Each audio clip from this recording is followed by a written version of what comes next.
আজকে রান্না করব আমি সবজি খিচুড়ি। তো এখানে প্রথমেই আমি চাল ডালগুলো ধুয়ে তারপরে পাতিলে নিয়ে এর ভিতরে প্রথমেই দিয়ে দিলাম তেল, এরপরে দিয়ে দেব পেঁয়াজ কুচি এবং কাঁচামরিচ, এরপরে দিয়ে দেব আদা রসুন বাটা, 1 চামচ আদা এবং 1 চামচ রসুন বাটা। এটা দেওয়া হয়ে গেলে এখন দিয়ে দেব 2 চামচের মতো হলুদের গুঁড়া এবং দিয়ে দেব 2 চামচ মরিচের গুঁড়া। যেহেতু এখানে আমি কাঁচামরিচ ব্যবহার করেছি এই জন্য মরিচের গুঁড়োটা কম দিয়ে দিলাম। তো এরপর দিয়ে দিলাম লবণ এবং গরম মশলার গুঁড়া, এরপর দিয়ে দিলাম জিরা গুঁড়া, এরপর দিয়ে আমি সুন্দর মতো হাতে সুন্দর করে মাখিয়ে নিব।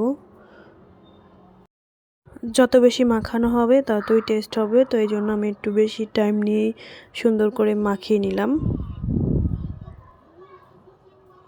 তো মাখানো হয়ে গেলে এখন আমি চুলার উপরে দিয়ে সুন্দর মতো পরিমাণ মতো ঝোল দিয়ে দিলাম। এরপর যখন বলক চলে আসবে তখন আমি আগে থেকে যে কেটে রেখেছিলাম সবজিগুলো সেগুলো দিয়ে দিব। বাঁধাকপি এবং ফুলকপি, শালগম, আলু এবং গাজর এগুলো আমি সুন্দর করে এখন দিয়ে দিব সবগুলো।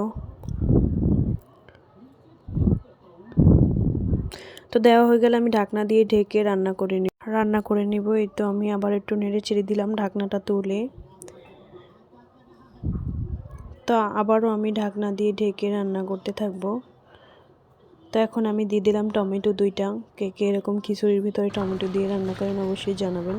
এই তো আমার রান্নাটা কমপ্লিট। তো সবার কাছে ভালো লাগলে অবশ্যই লাইক কমেন্ট শেয়ার দিয়ে ফলো দিয়ে অবশ্যই পাশে থাকবেন। আল্লাহ হাফেজ।